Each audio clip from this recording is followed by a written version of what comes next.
Start recording. Okay, so this presentation looks at how to utilize the materials in your classroom or in your program to engage children and to support learning. And part of what this is based upon is this is a framework that comes from Head Start. And is focused on what are all the pieces that need to be in place to have a quality early childhood program. And so the base of that is engaging interactions and environments. And so that's really thinking about how you set up your physical space, as well as how you are with the children and how you support interactions between the children. And then the pillars are research-based curricula and teaching practices, as well as ongoing child assessment. And we've touched upon both of those pieces during this class. And then the top is the highly individualized teaching and learning. And that's really thinking about how are you individualizing and differentiating in order to meet the needs of every child. And so really what we're focusing on in this presentation is the foundation. And the foundation of our house is really thinking about social emotional support. So how you are with children, how you support interactions between children, well-organized classrooms in terms of how you're organizing your space and your materials. You can also think about this in terms of how you organize your day in terms of routines and schedule, as well as instructional interactions.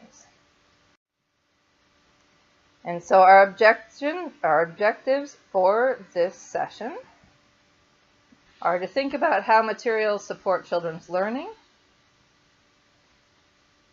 And we're going to talk about 3 guidelines that you should use whenever selecting materials. And so when you think about the materials that you're placing in the classroom or in your program, you really want to think about how materials are supporting children's learning. That the things that are in your space shouldn't just be there because they've always been there, but there should be a purpose to them.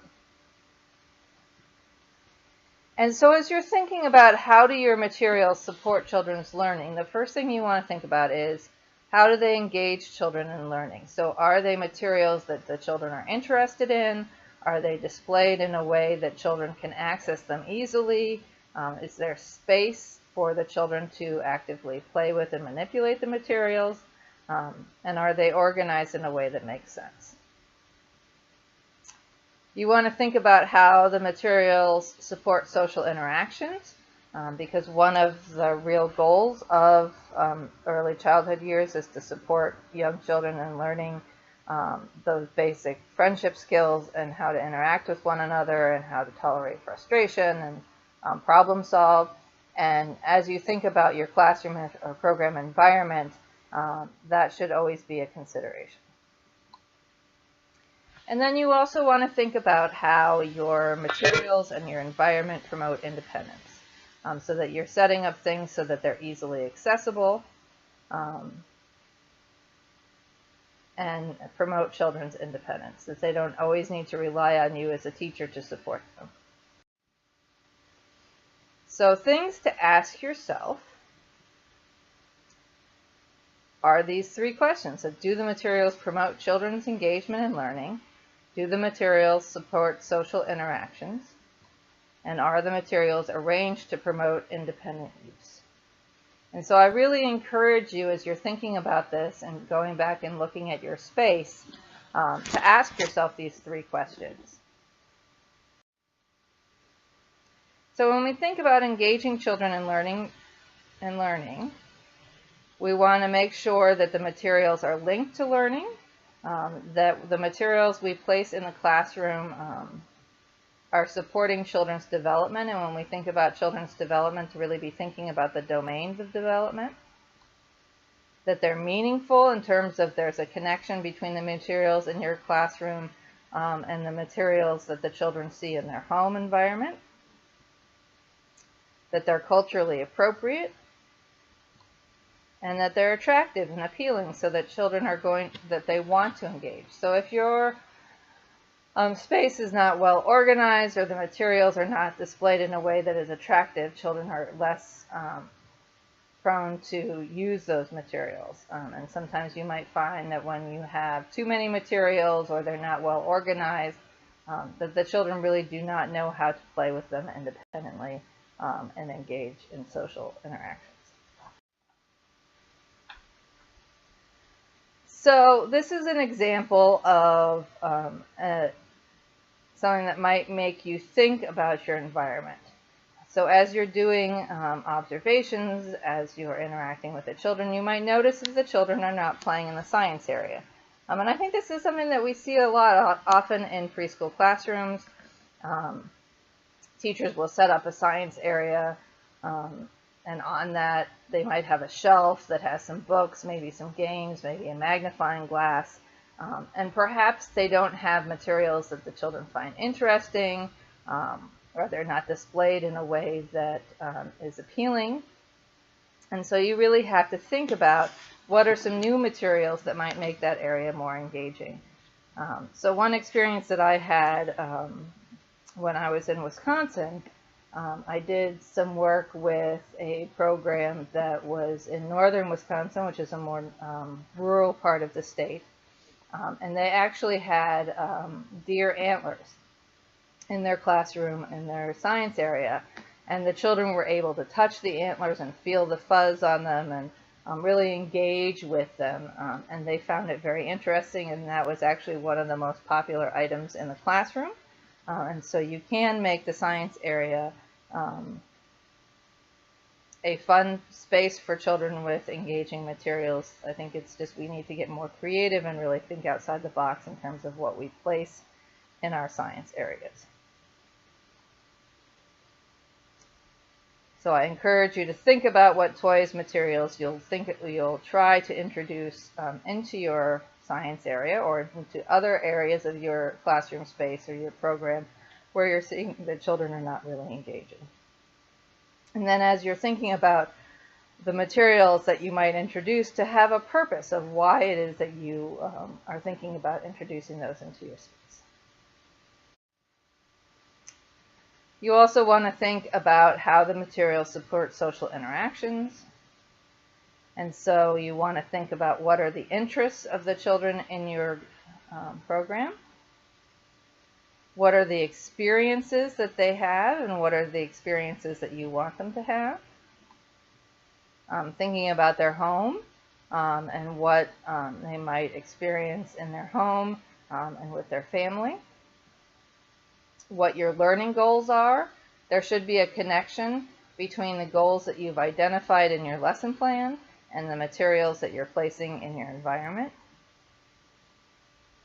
And the abilities of children. So you're making sure that the materials are developmentally appropriate in terms of that they're based upon where the children in your classroom or program are developmentally, that they're challenging but not too difficult. And definitely we always want to make sure that they are safe.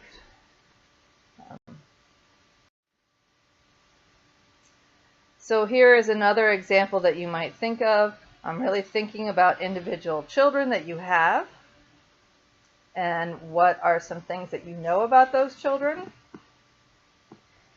And then what are maybe some ways that you can use your environment and use your materials to build upon the experiences of the children in your program and to encourage social interaction. So for example, we see here that Dow has just returned from visiting family in Vietnam, that we have some children that are interested in music and the arts.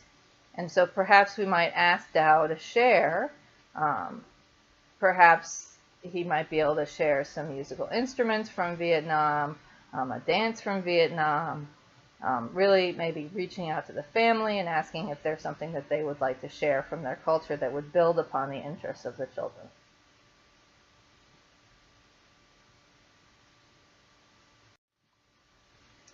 We also want to think about how we arrange materials so that they're ordered, easily accessible, that you're regularly rotating. And this is something that we really have to think about and balance, right? So we want there to be some consistency in the space so that there's that sense of, that children have a sense of comfort and safety if they know what to expect. So we're not completely changing things up every week, but that there is a regular rotation of materials so that there are new and interesting things for the children to explore. That there are sufficient materials, and this is another piece that you really want to be careful about, is that you want to make sure that there are enough materials, but you also want to avoid having too many materials, because that can become challenging for children.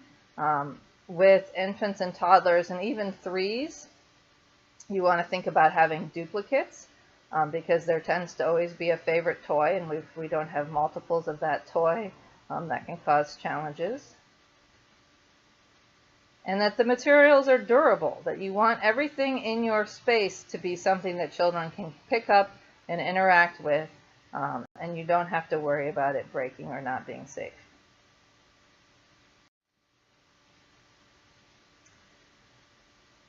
So then as we think about how we're displaying materials, right, these are different kinds of materials that you might have in your space. And how might you display those? And this is kind of an interesting thing to think about, is that typically when we think about materials that we often see in early childhood classrooms, they tend to be store-bought. There tends to be a lot of plastic. So how can we bring different textures and different kinds of materials into the classroom, as well as bringing things from the outdoors in?